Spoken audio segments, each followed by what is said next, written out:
आज हम chapter number 1 number system के एक्सरसाइज नंबर 1.2 का क्वेश्चन नंबर 3 करने जा रहे हैं, जो है represent root 5 on number line. अब हम क्या करेंगे, रूट 5 को नंबर लाइन में रिप्रेजेंट करेंगे।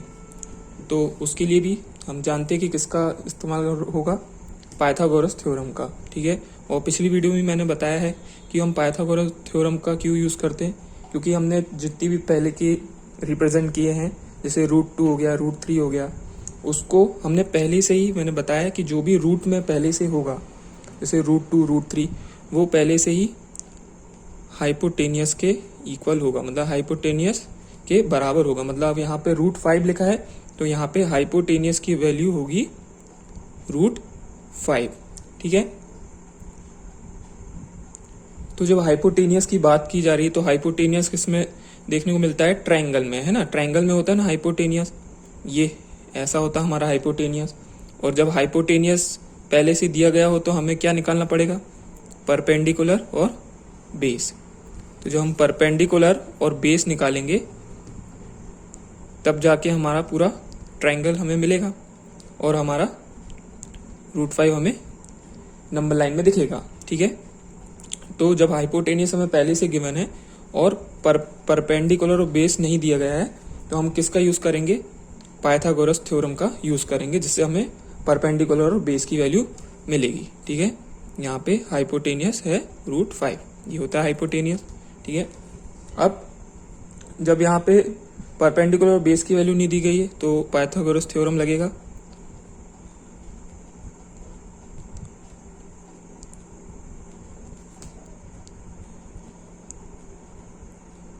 ठीक है, पाइथागोरस थ्योरम से इसको सॉल्व करना पड़ेगा, तब जाके हमें हमारी परपेंडिकुलर और बेस की वैल्यू मिलेगी। ठीक है, अब हम इसको करते हैं।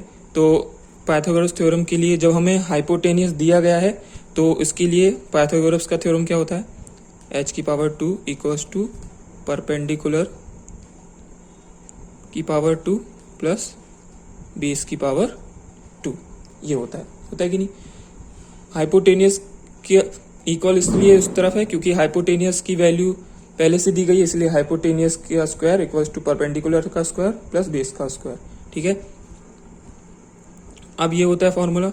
हम क्या करेंगे, h⁻² है, अब इसको थोड़ा और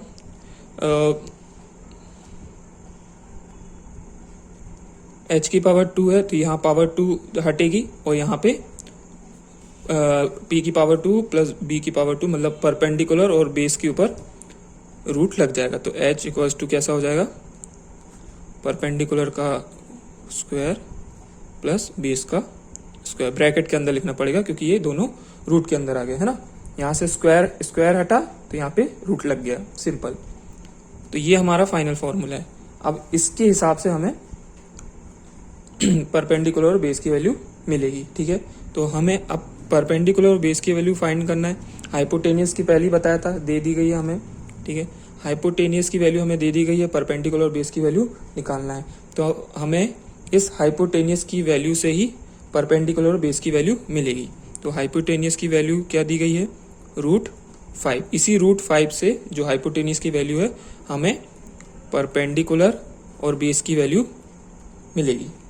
ठीक है, तो कैसे करेंगे, हम क्या करेंगे, ये जो रूट के अंदर जो 5 है ना, इसको दो पार्ट में ब्रेक करेंगे। तो हम क्या, रूट 5 को हम 1 + 4 लिख सकते हैं, वो भी रूट 5 ही होता है। 1 + 4 तो रूट 5 ही होता है, ऐसा लिख सकते हैं।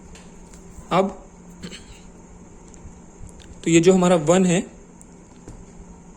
और +4, अब हम क्या करेंगे, अब ये जो 1 + 4 आया है, हम इस फॉर्मूले के हिसाब से इसको क्रिएट करेंगे। मतलब जैसे कि यहाँ पे अगर देखो, जैसे 1 को अगर मैं परपेंडिकुलर मान लूँ और बेस को अगर मैं 4 मान लूँ। ठीक है, अब हम क्या सोच रहे हैं कि हमें अब इस फॉर्मूले में पुट करना है। तो अब इस फॉर्मूले में पुट करके देख लो, क्या अभी भी हमारी परपेंडिकुलर और बेस की वैल्यू मिल गई है क्या, देखो चेक करते हैं।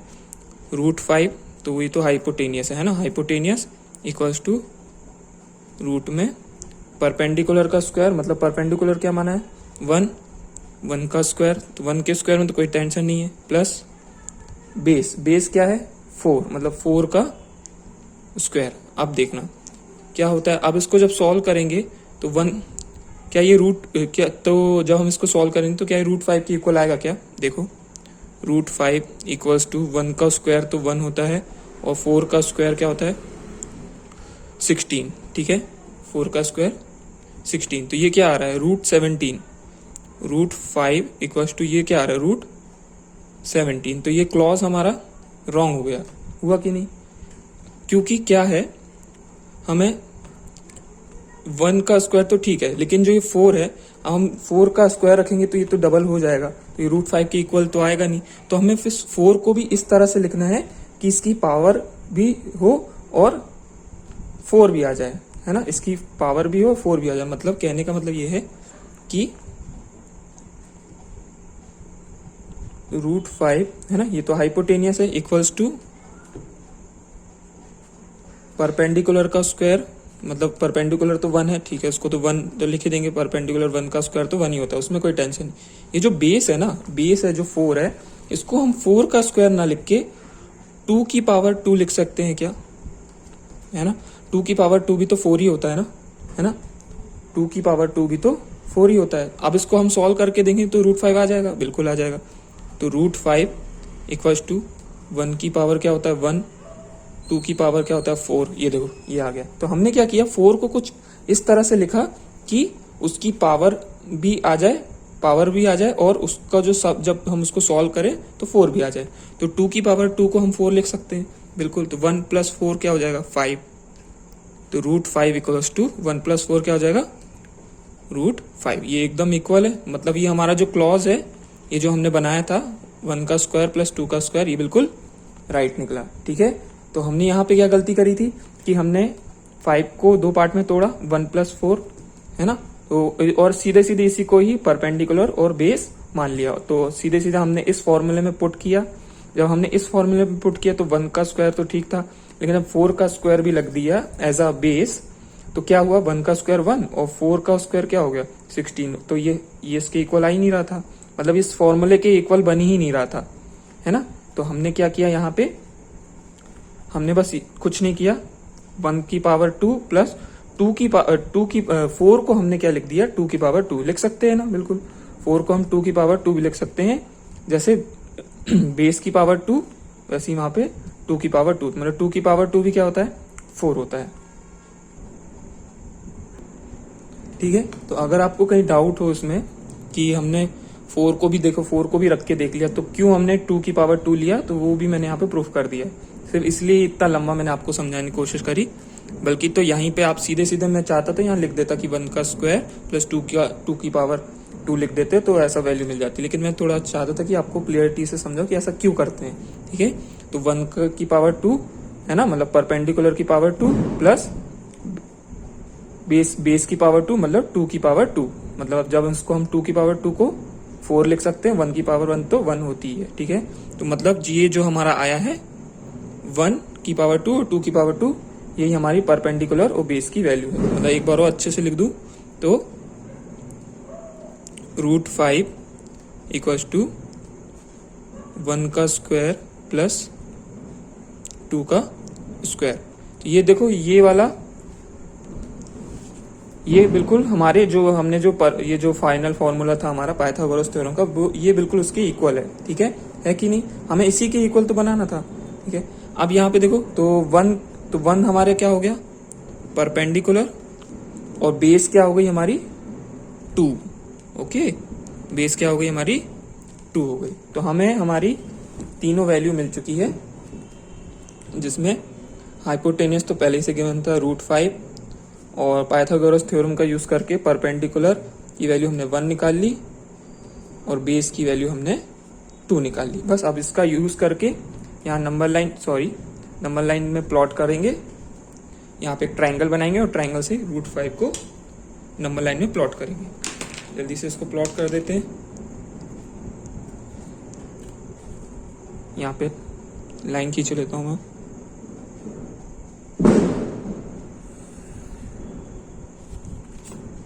गई, और इसके मिडिल पार्ट पे 0।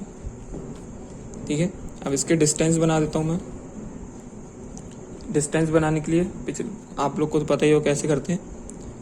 बड़ी वाली लाइन से, ये जो बड़ी वाली लाइन रहती है हमारी, इसको 0 पे रखो 0 पे, और उसके बाद वाली लाइन को गिनो 1 2 3 4, ये हो गई 4th लाइन हमारी 1 हो गई। फिर 1 2 3 4 ये हो गई, फिर 1 2 3 4। बस हमें इतनी की जरूरत है। चाहो तो इस तरफ भी बना सकते हो, वैसे कोई ज़रूरत है नहीं। ये तो इस तरफ तो नेगेटिव नंबर होते हैं, तो उसको मैं अपने मन से बना देता हूँ। तो ये हमारे यहाँ इस तरफ पॉजिटिव होते हैं, तो ये हमारा पॉजिटिव 1 2 और ये 3, ठीक है। और इस तरफ हमारे -1 -2 -3, ये हो गया, ठीक है। पूरी नंबर लाइन बना दी, थोड़ा सा अच्छा लगेगा।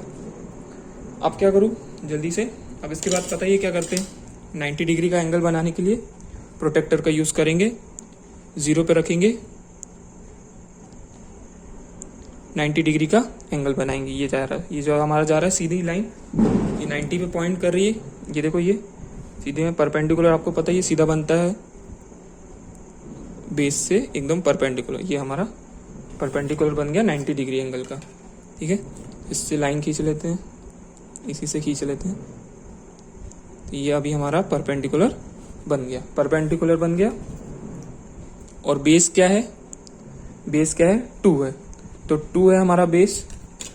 तो हम 0 से लेके, बेस क्या होता है, ये बेस होता है, ये परपेंडिकुलर होता है, परपेंडिकुलर और ये बेस। तो बेस कितना है हमारा 2 है, तो 0 से 2, 0 से लेके 2 तक हमारा क्या हो जाएगा, बेस हो जाएगा। तो इसको मैं थोड़ा हाईलाइट कर देता हूँ ज़्यादा। 0 से, सॉरी यहाँ से 0 से लेके 2 तक, तो ये हमारा इतना क्या है, इतना क्या है हमारा,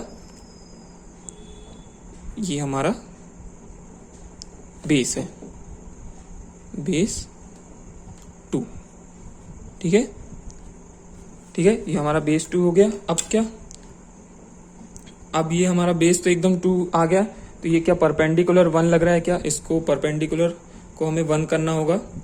तो परपेंडिकुलर हमें 1 चाहिए, तो मतलब हमें 0 से लेके 1 तक का राउंडर से आर्क लेना पड़ेगा। तो 0 से मतलब डिस्टेंस लेना पड़ेगा, 0 से 1 तक का डिस्टेंस लो। 0 से, ये 0 से 1 तक का डिस्टेंस लिया, और इसको अभी मतलब 0 पे रहने दिया। 0 से 1 का डिस्टेंस लिया, और यहाँ पे गए परपेंडिकुलर पे एक आर्क काट दिया, ठीक है। इससे क्या फ़ायदा हुआ कि हमें 0 से 1 तक परपेंडिकुलर मिल गया, क्योंकि परपेंडिकुलर की वैल्यू 1 है ना। ये लाइन जो लंबी खींची तो वो तो मैंने ऐसी ही लंबी खींच दी थी, फिर बाद में हमें आर्क काटना ही था, क्योंकि परपेंडिकुलर 1 है। तो 0 से 1 लिया आर्क, 0 से 1 लिया और यहाँ पे आर्क काट दिया, ठीक है। तो अभी हमें हमारा एक्यूरेट परपेंडिकुलर 1 भी मिल गया, ठीक है। बस अब कुछ नहीं करना। जब बेस 2 मिल चुका है और परपेंडिकुलर 1 भी मिल चुका है, तो हमारा हाइपोटेनियस भी हमें मिल जाएगा। तो हाइपोटेनियस को हम जोड़ देंगे। तो हाइपोटेनियस ऐसे ही बनता है। तो परपेंडिकुलर के टॉप को बेस से जोड़ देते हैं। सॉरी, ये थोड़ा सा खिसक गया, ठीक है। परपेंडिकुलर के टॉप को बेस से जोड़ दिया, तो ये हमारा क्या मिल गया हमें, √5 हाइपोटेनियस मिल गया हमारा √5। बस अब ये हमारा जो √5 मिल गया है, ये इसके लिए माफ़ करना, थोड़ा सा डार्क हो गया है। तो ये हमारा जो हाइपोटेनियस मिल गया है, तो अब हमें इस हाइपोटेनियस को कहाँ प्लॉट करना है, इस नंबर लाइन में प्लॉट करना है। तो आपको बहुत लोगों को पता ही होगा कैसे करते हैं। तो हाइपोटेनियस की डिस्टेंस ले लेंगे इस राउंडर का यूज़ करके। तो यहाँ से एक निप रखी हमने यहाँ पे, और ये यहाँ तक का डिस्टेंस ले लेंगे जितना हाइपोटेनियस है ये, ठीक है। यहाँ तक इतना हाइपोटेनियस है। और क्या करेंगे, नंबर लाइन में प्लॉट करना है। तो 0 पे रखा, 0 पे रख के क्या करेंगे, यहाँ पे आर्क काट देंगे, ठीक है। ये हमारा आर्क कट गया, और जहाँ पे ये आर्क कटा है, तो ये जहाँ पे आर्क कटा है हमारा, यही हमारा √5 है, ठीक है। तो ये जहाँ पे आर्क कटा है यही हमारा √5 है। और √5 की आप कैलकुलेटर से वैल्यू भी निकाल सकते हो। √5 की वैल्यू होती है 2.23 समथिंग, कुछ ऐसी होती है। मैंने भी अभी चेक करी, तो कैलकुलेटर से ही चेक करी, ठीक है। √5 की वैल्यू 2.23 होती है। तो आप अंदाजा भी लगा के देख सकते हो। 2.2 कहाँ आएगा, ये देखो 2.1 इधर मिलेगा आपको, 2.1 इधर मिलेगा और 2.2 ये मिलेगा, 2.2। ठीक है, तो देखो हमारा, इससे हमें पता चलता है कि हमारा जो जो सोल्यूशन है वो एकदम करेक्ट है। तो ये √5 हमने यहाँ पे प्लॉट कर दिया। Thank you so much.